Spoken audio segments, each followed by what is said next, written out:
Mistakes are the key to success. It's the common denominator with and combined with faith and a commitment that you must be what you can be.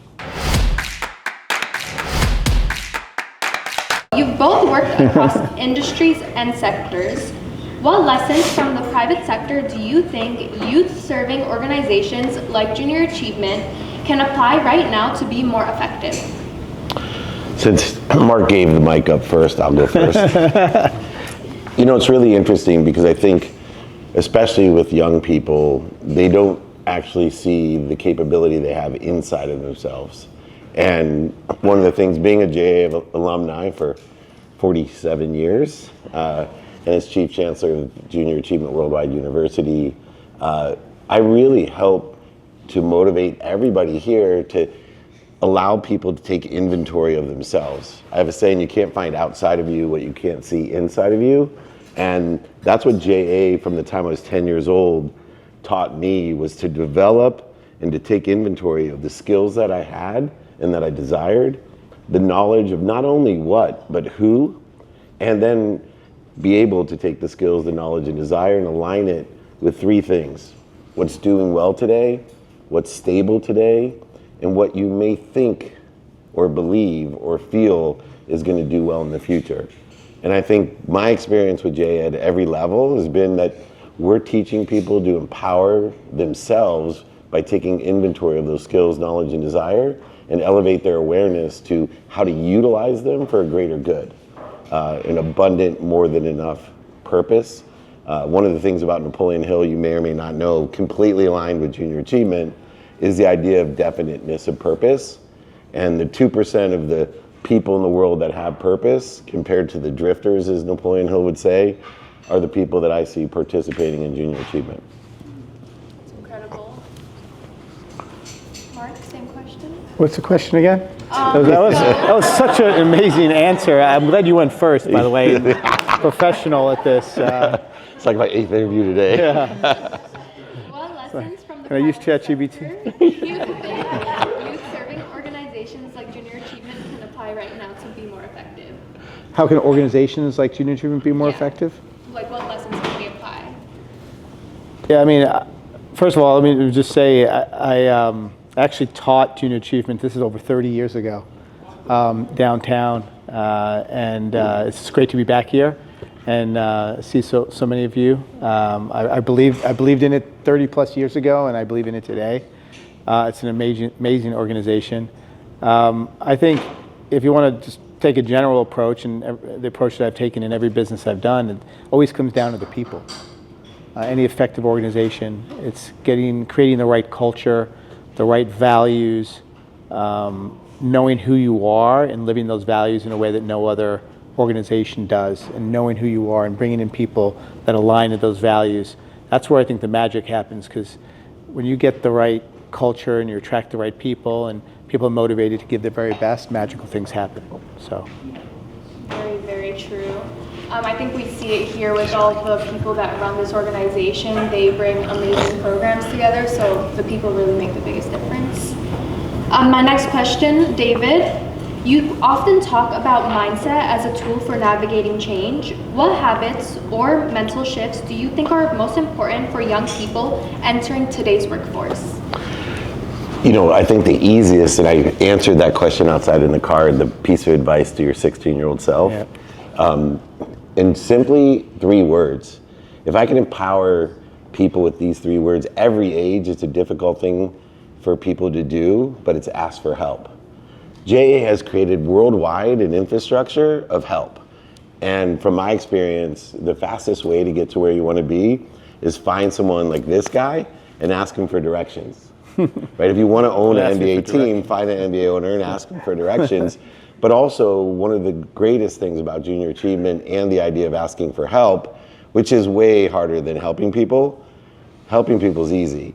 But it is the counterintuitive approach of asking others for help, but making sure you pull the seat up next to you to help somebody else get to where you want to be. And I think Junior Achievement achieves that every day around the world, is they provide an easy opportunity to ask for help, but also inspire you to help somebody else get next to you as well.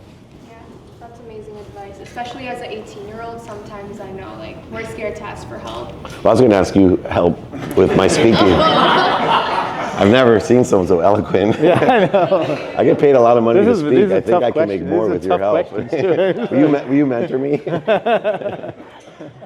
Mark, you've launched game-changing companies and now you're building entire cities. How do you think entrepreneurship education prepares young people to shape the future?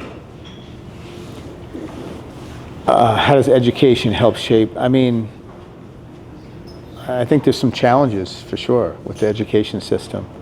I don't think, if I can say this, does a great job of preparing people, kids, for what the real life is like.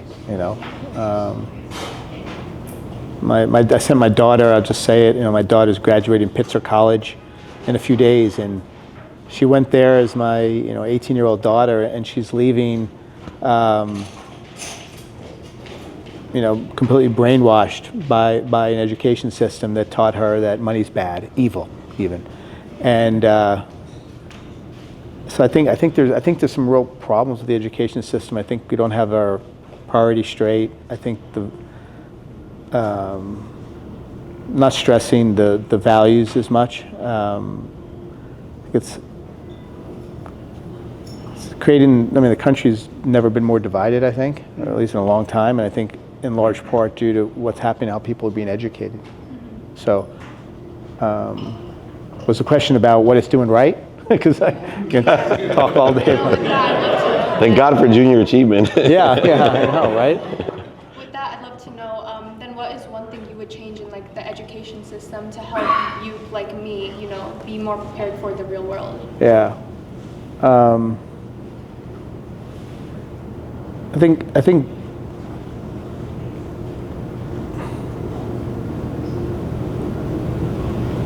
think truly being open. We talk about diversity, we talk about inclusion, but like truly being open, not judging. I think schools teaches people to have kids, especially to have a point of view. I think it's too young to have a point of view. I think being open, listening, being curious, asking questions, as opposed to formulating the point of view too early, because I've seen it happen where people, they go through an education and they develop a point of view, a strong point of view, prematurely.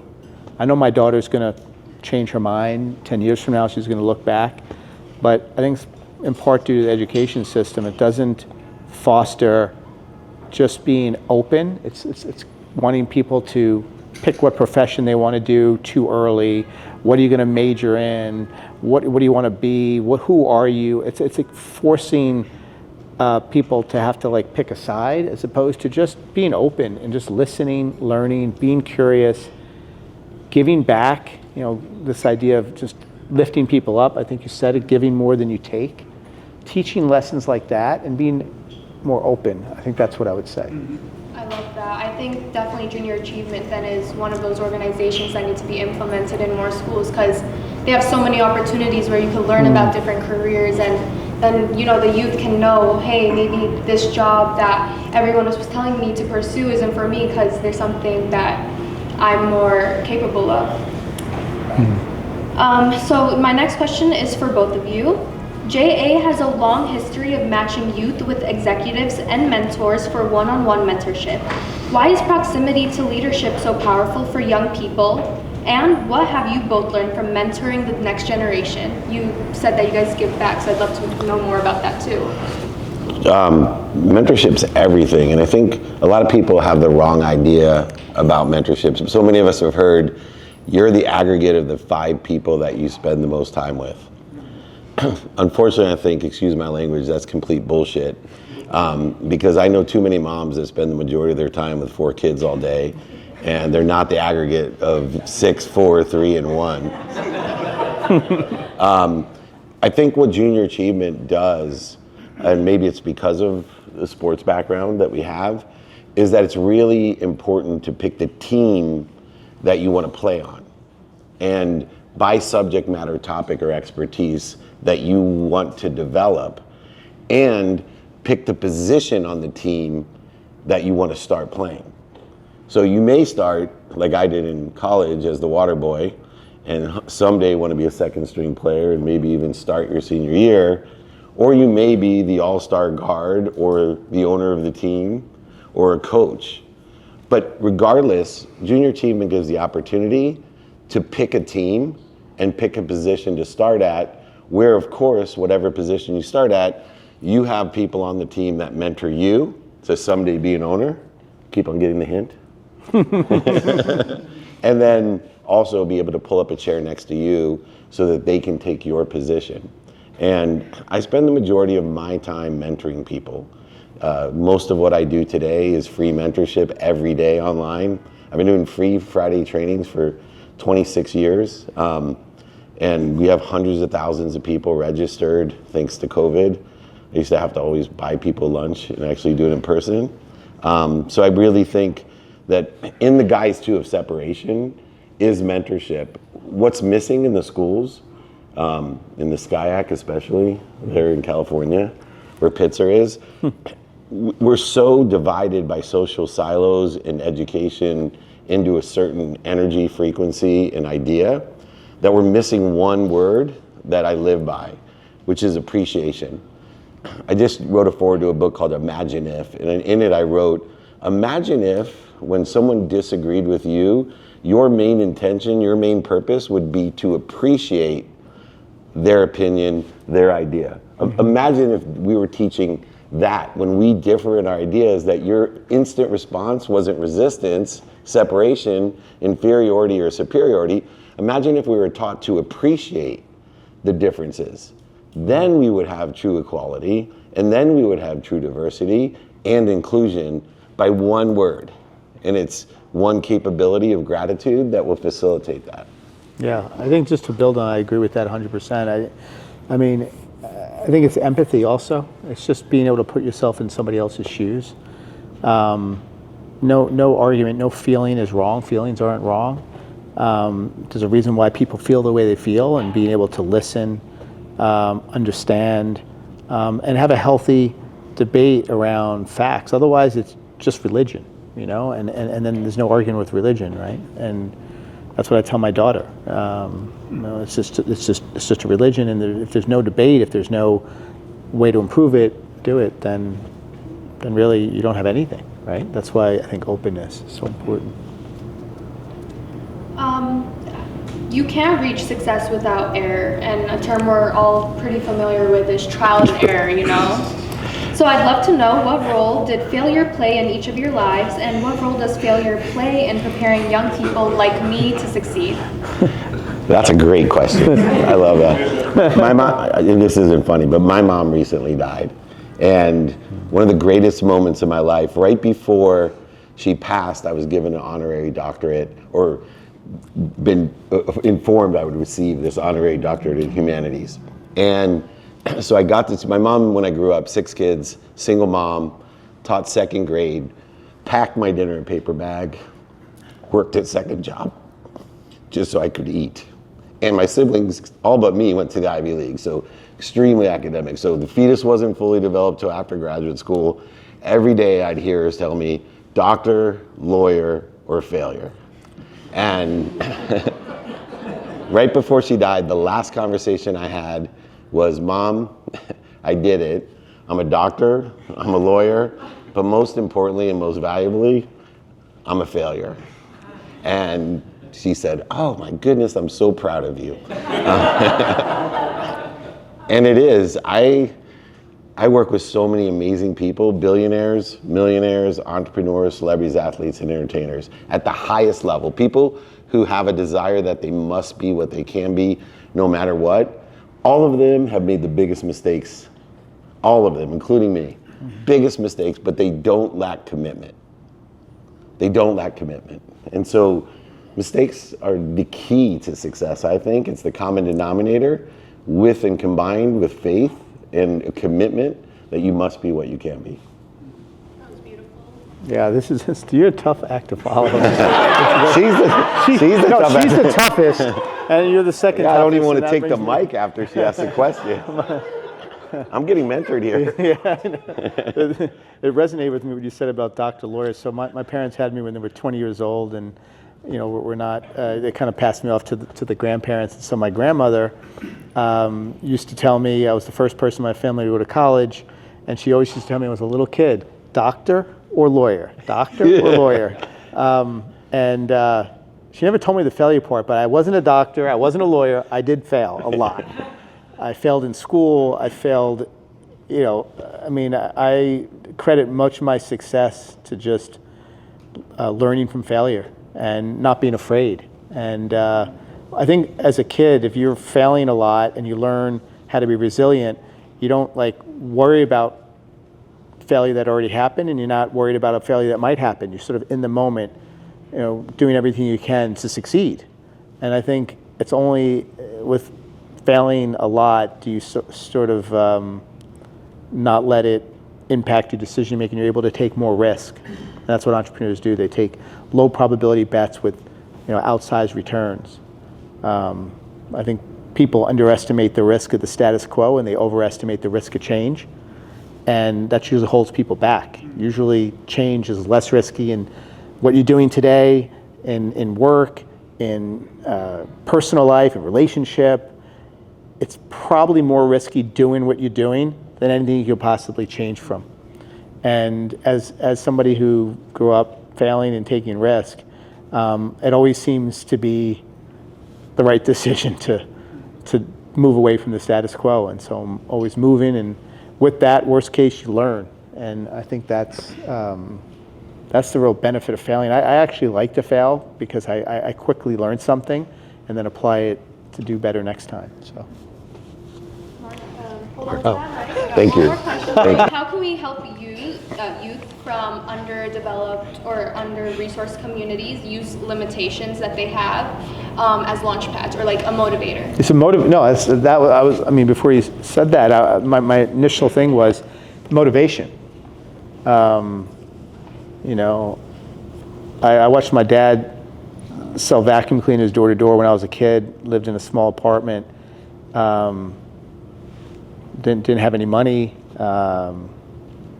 Dad got involved in drugs and things like that, and I just watched that as a kid, and that was my motivator. Like I had the mentality of just was programmed to outwork everyone else, and I think that's what happens sometimes when you have these constraints and you see things the way they are. You're motivated to work harder than anyone else to break that, and that's what I did. And so I think it is. I think actually it's just one word. It's just motivation. Mm-hmm. I think it's motivation. That's what it is. But you have to be positive, because you could also be demotivated by it. And I've seen people that are demotivated by it and get into a spiral, right? And so it's important to have the optimism along with the motivation. Yeah. Right. And then my final question, David. Thank you. You're known. I'm done? Am I done? No, you're good. You're done. Stay here. Stay seated. David, you're known not only for your business success, but also for your belief in leadership, giving, and mentoring. How do we create a culture where giving back is the norm, not the exception, especially for young people who are just beginning their journeys? One of the most interesting things about giving is the understanding of giving. Most people believe the more you give, the more you receive. Ask any kid, do you believe the more you give, the more you receive? They'll all tell you, yeah. But when I started studying why the most generous, kind people that I've ever met, the vets that I met, the moms that I met, the philanthropists, all of these people, they all believe you give, receive. And I had a mentor named Bob Proctor who taught me that this giving to receive, the more you give to receive is true, but it's missing this component of understanding giving fully. That giving is an infinite loop. And some of you have probably heard giving and receiving are one. Well, how do we create that idea of an infinite loop of abundance, of more than enough of everything for everyone? And for me, it was through studying dogmatic religion, spirituality, philosophies, theories from the greatest thought leaders of all time. And they all said something different than what I was taught, which is the more you give, the more you're given. That's different. Because in life, the most successful people, like this guy, I guarantee you, what he has is a capability when there was no evidence and the evidence was contrary to where he thought he was going to be, and I have been there, he had faith that the more he gave, the more he would be given. And it was his understanding to find the light, the love, and the lesson in these mistakes, setbacks, failures, and struggles. I always say, don't waste the struggle. Find the lesson in the struggle. Find the light in the struggle. Not only the wisdom in it, but faith. And my faith is for everyone.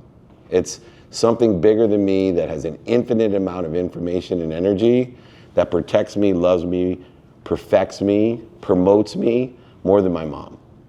And so for me, I teach people and these young people to redefine giving, to give more, to be given more, and then to receive more. Too many people, they give more and they receive less. I'm not great at math, although I went to one of those schools like Pitzer. If you give more and receive less, you're gonna end up at zero. It's a zero-sum game. So there's so many kind and generous people that have nothing because they're so generous and kind that they're cheating all of these people of feeling the greatest feeling, which is being capable of helping another human being. If you don't receive, you are cheating the person that's offering you something, so you need to receive. And then finally, for me, the greatest illustration of faith, that there's more than enough, is to ask for more. So my infinite loop of giving, what I like to teach children is give more, be given more, receive more, and ask for more than more. Now you can give more than more, given more than more, receive more than more, ask for more than more than more. You see where I'm gonna end up when I'm 80? I'm gonna end up owning the Timberwolves. With more than enough of everything. You'll be amazed how many billions of dollars it's gonna sell for. I And then he can buy the Lakers. I clearly got the bronze medal tonight here. Oh my God. Thank you both so much, David and Marc. That Thank was you. so inspiring.